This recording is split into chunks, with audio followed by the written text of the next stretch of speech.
Praise the Lord. I greet you very good morning in the precious name of our Lord and Savior Jesus Christ. మన ప్రభువును రక్షకుడైన యేసుక్రీస్తు నామములో మీ అందరికీ శుభాలు తెలియజేస్తున్నాను. ఎలా ఉన్నారు మీరంతా? బాగున్నారా? మీకోసం ఎల్లప్పుడూ ప్రార్థన చేస్తున్నాను. దేవుడు మనకు సహాయం చేసేవాడు.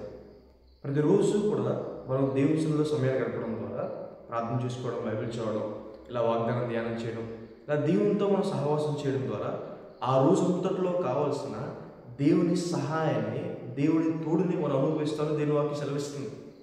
దేవుడు మన అవసరాలు తీరుస్తాడని, మనకు విజయాన్ని ఇస్తాడని దేవుని వాక్యం సెలవిస్తుంది.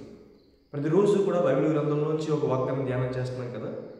దేవుని ప్రజలకి, విశ్వాసులకి వాగ్దానాలే బలమని, దేవుడు ఆ వాగ్దానాలు మన పట్ల నెరవేరుస్తాడని. ఈరోజు కూడా బైబిల్ గ్రంథంలోంచి ఒక వాగ్దానం ధ్యానం చేద్దాం. చూడండి, బైబిల్ చిన్న వారంతో ఓపెన్ చేయండి. కీర్తనల గ్రంథము 18వ అధ్యాయము 35వ వచనంలో రాయబడింది. నీ రక్షణ కేడెమును నీవు నాకు అందించుచున్నావు, నీ కుడి చెయ్యి నన్ను ఆదుకును, నీ సాత్వికము నన్ను గొప్ప చేసెను. హల్లెలూయా. ఈ వచనంలో 3 ఆశీర్వాదాలు మనం చూస్తాం కదా. ఎవరైతే దేవుని వైపు తిరుగుతారో, ఎవరైతే దేవుని స్తుతిస్తారో, ఎవరైతే తమ జీవితాల ద్వారా దేవుని మహిమపరుస్తారో, దేవుడు వారికి ఇచ్చే ఆశీర్వాదం 3 వాటిని మనం చూస్తాం. దేవుడు వారికి రక్షణ అనుగ్రహిస్తారని, దేవుడు వారిని ఆదుకుంటారని, దేవుడు వారిని గొప్ప చేస్తారని దేవుని వాక్యం సెలవిస్తుంది.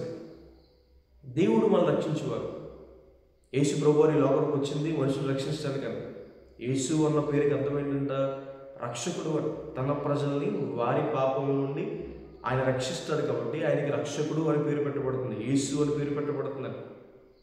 పాప బంధకాల్లో నుండి, పాప వ్యసనాల్లో నుండి, పాప శిక్షలో నుండి క్రీస్తు ప్రభువు రక్షించడానికి లోకానికి వచ్చారట. ఒక మనిషిని పాపం నుండి రక్షించేవారు ఎవరు కూడా లేరు. మనిషి చేసే క్రియల ద్వారా కానీ, మనిషి చెందించే జంతువుల రక్తం ద్వారా కానీ మనిషికి పాపక్షేమం దొరకదు. క్రీస్తు ప్రభువు పరిశుద్ధమైన దేవుడు, పాపమెరిగిన దేవుడు. ఆయన చెందించిన రక్తం ద్వారా మనకి పాపక్షేమం దొరుకుతుందని. ఎవరైతే క్రీస్తు ప్రభు దేవుడు అని నమ్మి, ఆయన నా కోసమే ప్రాణం పెట్టారు, నా పాపాల నిమిత్తమే ప్రాణం పెట్టారని నమ్మి ఆయన ఎద్దుకు వచ్చి తన పాపాలు ఒప్పుకుంటారో దేవుడు వారిని క్షమిస్తాడు. వారి హృదయాన్ని దేవుడు పవిత్రపరుస్తాడని, నూతన మనసుని, నూతన స్వభావాన్ని దేవుడు వారికి ఇస్తారని దేవుని వాక్యం సెలవిస్తుంది. తర్వాత బాప్తిస్మం పొందుకోవడం ద్వారా రక్షణ వారు పొందుకుంటారని దేవుని వాక్యం సెలవిస్తుంది. హల్లెలూయా. రక్షణ అనగా పాప శిక్షను తప్పించుకోవడం, పరలోక రాజ్యాన్ని సంపాదించుకోవడం. అది క్రీస్తు ప్రభు వారి దగ్గర మనకు దొరుకుతుందని, ఆయన విశ్వాసం ఉండడం ద్వారా మనకి రక్షణ లభిస్తుందని. అయితే కేవలం రక్షణ అంటే ఆత్మ రక్షణ మాత్రమే కాదు, దేవుడు మనల్ని ఇహలోకంలో మనం రక్షిస్తాడని. కీడుల నుండి, శ్రమల నుండి, ఆపదల నుండి, మోసం చేయాలనుకునే వారి నుండి, అక్రమం చేయాలనుకునే వారి నుండి, భక్తిహీనుల చేతుల్లో నుండి, శత్రువుల నుండి దేవుడు మనకి రక్షణ అనుగ్రహించాలని దేవుని వాక్యం సెలవిస్తుంది. దేవుడు దానియేలుని సింహం బోల నుండి దేవుడు రక్షించాడు. షడ్రక్ మేషక్ అబేద్నెగోలకి 4వ వాడిగా దేవుడు తోడయ్యండి ఆయన వారిని రక్షించాడు. దేవుడు ఇశ్రాయేలు ప్రజల్ని ఐగుప్తు దేశంలో నుండి, ఫరో చేతిలో నుండి దేవుడు వారిని రక్షించాడు. ఫరో ఇశ్రాయేలు ప్రజల్ని అసలు బయటికి వెళ్ళలేదు, బేరాలాడతాడు. బయటికి పంపించాలనుకున్నాడు ఇశ్రాయేలు ప్రజల్ని, అతని చేతి కిందే ఉంచాలనుకున్నాడు.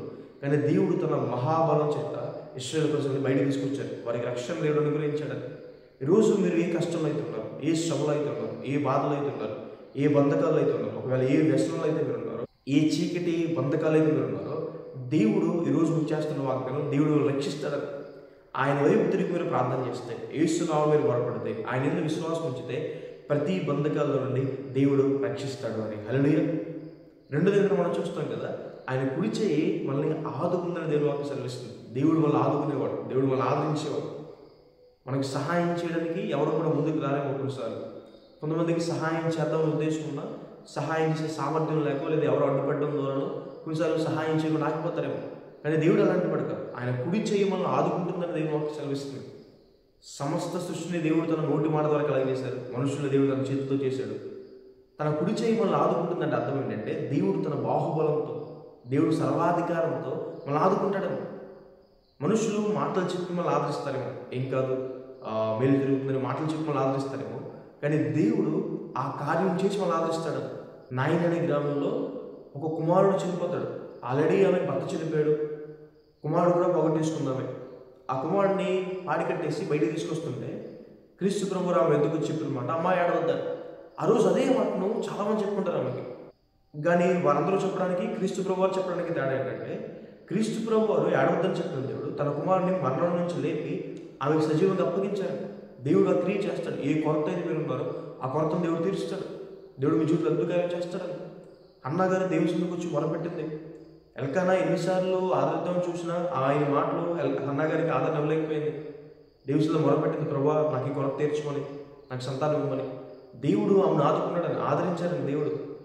ఆమెకు దేవుడు చక్కని సంతానం, సమయంలో ప్రవక్తని దేవుడు ఆమెకు అనుగ్రహించాడని దేవుడు ఆమెకు సెలవిస్తుంది. దేవుడు మనల్ని ఆదుకుంటాడు. తన మహాబలంతో, తన మహాశక్తిని ఆదుకుంటాడు. డబ్బు కానీ, మనుషులు కానీ కొన్నిసార్లు మనం ఆదరించలేరు. లోక ఆస్తిపాస్తులు కానీ ఏది కూడా మనం ఆదరించలేరు. దేవుడు మనం ఆదరిస్తాడు. మూడవదిగా, నీ సాత్వికము నన్ను గొప్ప చేస్తున్నా దేవుడు ఒక సెలవించలేదుగా, దేవుడు మనల్ని గొప్ప చేసేవాడు. ఆయన సాత్వికుడు అని. సాత్వికం అంటే అన్విల్లింగ్ టు ఆర్గ్యూ, గొడవ పడలేని తత్వం. దేవుడు మనల్ని చేర్చుకుంటాడని, దేవుడు మనల్ని భరిస్తాడని, దేవుడు మన జీవితాన్ని బాగు చేస్తాడని దేవుడు మనకు సెలవిస్తుంది. అదంతా ఆయన సాత్వికం బట్టి, ఆయన ప్రేమను బట్టి, ఆయన దీర్ఘశాంతం బట్టి దేవుడు చేస్తున్నాడని. ఎప్పుడైనా సాత్వికులు గొప్ప చేయబడతారని, ఎవరైతే దేవుని దగ్గరికి వచ్చి సాత్వికాన్ని పొందుకుంటారో వారు గొప్ప చేయబడతారని. మోషే గారి కోసం దేవుడు మాట్లాడుతూ, మోషే మిక్కిలి సాత్వికుడు. మోషే గారు అంత గొప్ప నాయకుడు అవడానికి కారణం ఏంటి? 20 లక్షల మంది ప్రజల్ని అంత చక్కగా నడిపించడానికి కారణం ఏంటంటే ఆయన దేవుడి నుంచి సాత్వికం పొందుకున్నాడు కాబట్టి. దేవుడు గొప్ప చేస్తాడు. సాత్వికులు ధన్యులు వారి భూలోకాన్ని స్వతంత్రించుకుంటారని దేవుడు వాక్యం సెలవించలేదుగా, దేవుడు తన సాత్వికం ద్వారా వాళ్ళ గొప్ప చేస్తాడు. ఎవరైతే దేవుని దగ్గరికి వచ్చి సాత్వికంగా ప్రభుత్వారు, తగ్గించుకుని ప్రభుత్వారో వారిని దేవుడు హెచ్చిస్తాడని. ఆయన హెచ్చించేలాగా ఆయన బలిష్టమైన చేతి కింద ఎలా ఉండండి? దేవుని మనసుకులే ఉండండి. దేవుని దగ్గర మనం తగ్గించుకున్నప్పుడు, దేవుని మాట మనం లోకున్నప్పుడు దేవుడు మనం హెచ్చిస్తాడని. గొర్రెల కాపరిగా ఉన్న దావీదు గారిని దేవుడు రాజంతటి స్థాయిగా ఆయన హెచ్చించాడని, గొప్ప చేశాడు దేవుడు. బానిసగా వచ్చేసిన యోసేపు గారిని దేవుడు ప్రధానమంత్రి స్థానంలో దేవుడు నిలబెట్టాడు, హెచ్చించాడని దేవుడు. ఎస్తేరుగా ఉన్న ఆమెని రాణిగా చేశాడని దేవుడు, పారసిక సామ్రాజ్యానికి రాణిగా చేశాడు దేవుడు. దేవుడు హెచ్చించేవాడు. మన హెచ్చింపు ఘనత దేవుడి నుంచి మనకు కలుగుతుందని. మనం ఎప్పుడైతే దేవుని దగ్గర తగ్గించుకుంటాం, దేవుని రెక్కలు లేని మనం ఉంటామో ఆయన మనల్ని గొప్ప చేస్తాడు అని. హల్లెలూయా. ఈ వాగ్దానం మీద విశ్వాసం ఉంచండి. దేవుడు మీ జీవితంలో ఈ వాగ్దానం నెరవేరుస్తాడు. ప్రార్థన చేసుకున్నాను. చూడండి. సర్వశక్తిమంతుడా, జీవం గల దేవా, మీకు వేలాది వందనాలు వేసే. ఈరోజు ఈ వాగ్దానం ద్వారా మాతో మాట్లాడినందుకు దేవా మీకు వేలాది వందనాలు వేసే. ఎవరైతే మీ వైపు తిరుగుతారో ప్రభు, ఎవరైతే ప్రభు మీ మీద విశ్వాసం ఉంచుకుంటారో ప్రభు, ఎవరైతే మీరు కీర్తిస్తారో ప్రభు, వారికి ఇచ్చే మేలు ఈరోజు మాతో మాట్లాడారు కదా ప్రభు, మీరు వారికి రక్షణ అనుగ్రహిస్తారు ప్రభు. ఈరోజు ప్రియులు ఎంతమంది అయితే ప్రభు ఇంకా ఆత్మరక్షణ లేక ప్రవహిస్తూ ఉన్నారో ప్రభు, ఇంకా చీకటిలో బ్రతుకుతున్నారు, పాపంలో బ్రతుకుతున్నారో ప్రభు, వారి కోసం ప్రార్థన చేస్తున్నారు ప్రభు, రక్షణ వారికి అనుగ్రహించింది. ఒకవేళ కుటుంబస్తుల్లో ప్రభు ఎవరైతే ప్రభు రక్షణ లేకుండా బాధపడుతున్నారో ప్రభు, వారికి రక్షణ అనుగ్రహించుకుని దేవా ప్రతి మాలుకుంటానేసే ప్రభు, మారు మనసు ప్రభు మార్గంలో నడిపించుకుని దేవా ప్రతి మాలుకుంటానేసే ప్రభు. అలాగే తండ్రి జీవం గల దేవా ప్రభు, ఈ లోక బాధల్లో, కష్టాల్లో, శ్రమల్లో, బంధకాల్లో ఉండిపోయి ప్రభు వేసే ప్రభు, బాధలు భరించలేక తండ్రి ఇబ్బందులు పడుతున్న వారిని ప్రభు సహాయం చేయండి.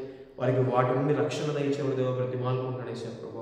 అలాగే తండ్రి అనారోగ్యంతో బాధపడుతున్న వారిని ముట్టండి, స్వస్థపరచండి. అప్పుల వారిలో బాధపడుతున్న వారిని ప్రభు ఆశీర్వదించండి. లేవనెత్తమని దేవా ప్రతి మాలుకుంటానేసే ప్రభు. ఆదరించండి. ఎవరెవరు ఈ కార్యం చేయాలని ఆశపడుతున్నారు ప్రభు, వారిని ఆదుకోమని దేవా ప్రతి మాలుకుంటానేసే. అలాగే తండ్రి ప్రియమగల దేవాసే మిమ్మల్ని వేడుకుంటున్నాం వేసే ప్రభు, మీ సాత్వికం మమ్మల్ని గొప్ప చేస్తాను వాగ్దానం చేసిన రీతిగా ప్రభు మమ్మల్ని గొప్ప చేయండి. అందరి జీవితాలు విశాలపరచండి, ఉన్నతమైన స్థానంలో ఉంచండి. మీ ప్రజల్ని అనేక మందికి దీవెనకరంగా, అనేక మందికి ఆశ్చర్యకరంగా ఉంచండి, అనేక మందికి మార్గదర్శులుగా ఉంచండి. కృప చూపించుకోండి ప్రభు. మీ శక్తితో మీ బలంతో నింపమని అనేక మందికి దీవెనకరంగా, ఆశ్చర్యకరంగా ఉంచుకొని ముఖ్యంగా ఈ వాగ్దానం వీక్షిస్తున్న వారి జీవితంలో గొప్ప కార్యాలు చెప్పండి. యేసు నామమున అడిగి వేడుకుంటున్నాను తండ్రి. ఆమేన్. God bless you. God bless India.